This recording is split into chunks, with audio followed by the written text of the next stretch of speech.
Dobrý deň, dámy a páni, moje meno je Karol Sklenár a som ambasádorom liptovských drobov a šialencov značky Gurman. Dneska sme si pripravili liptovský drob. Bude pripravený takou vegetariánskym spôsobom, čiže bude podávaný iba so zeleninou a s kozím syrom. Takže môžeme začať. Šalotku speníme na masle. Na šalotku potom neskôr pridáme paradajky a paradajkovú drť. Speníme si maslo. Medzi tým si môžeme dať opekať drob, zase na bravčovej masti.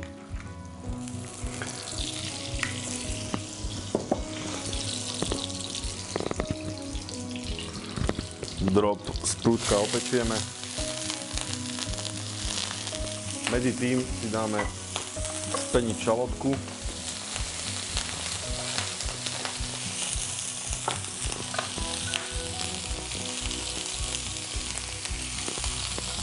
Drob si otočíme.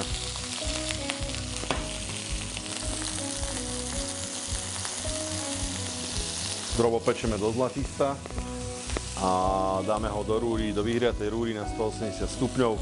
Približne na nejakých 10 minút nám stačí takto, keď je opečený.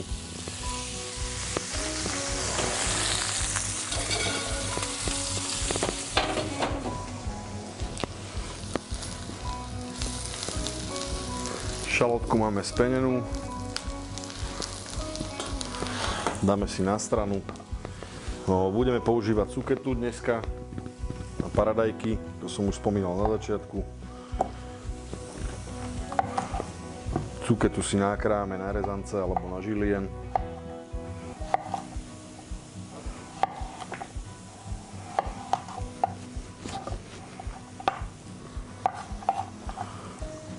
Pridáme do šalotky.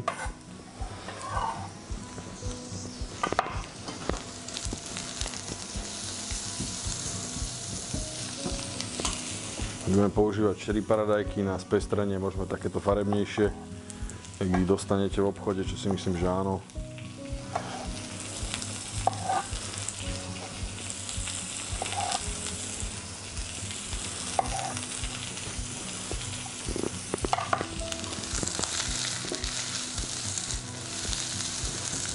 Cuketu si orestujeme, niekde taká na skús, alebo al dente, nechceme ju mať rozvarenú alebo rozpečenú riadne, takže na al dente. Pridáme cherry paradajky.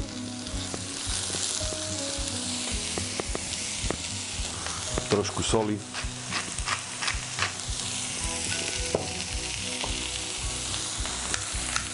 Korenie.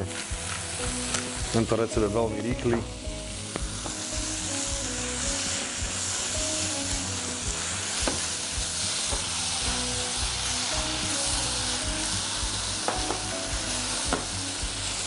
Cherry paradajky s cuketom máme orestované.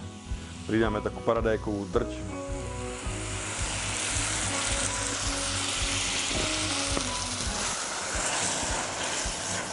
Zľahka prevaríme, keďže budeme ešte zapekať. Cuketu s paradajkami máme orestovanú. Zľahka. Drob už máme upečený, predpečený, ešte budeme zapekať. Určite máte doma takú nejakú zapekaciu misku alebo takúto úžasnú pánvičku.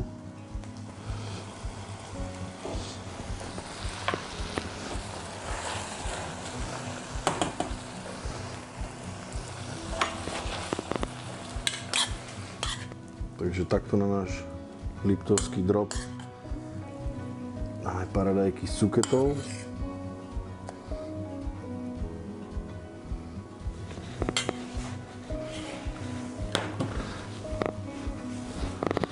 Celý drob vlastne ešte budeme zapekať s kozím syrom. Každý podľa chuti. Ja mám viacej rád syry, takže ja si dám viacej.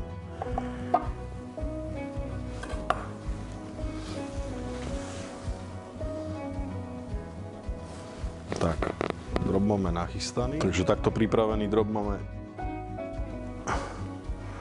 nachystaný a dáme ho zapekať na 180 stupňov približne na 10 minút.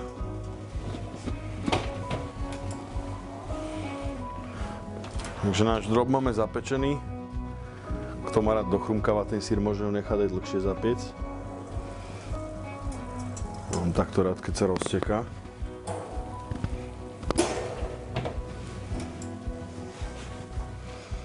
Teda to asi následovne. A zdekorujeme troška nejakou petržlenovou hňaťou. Hňaťka je fajn, chuťovo. Nejakú mikrobylinku, ak zoženieme, máme po ruke. Hotovo. Ak sa vám páči náš nový recept, dajte nám like. Ďakujeme.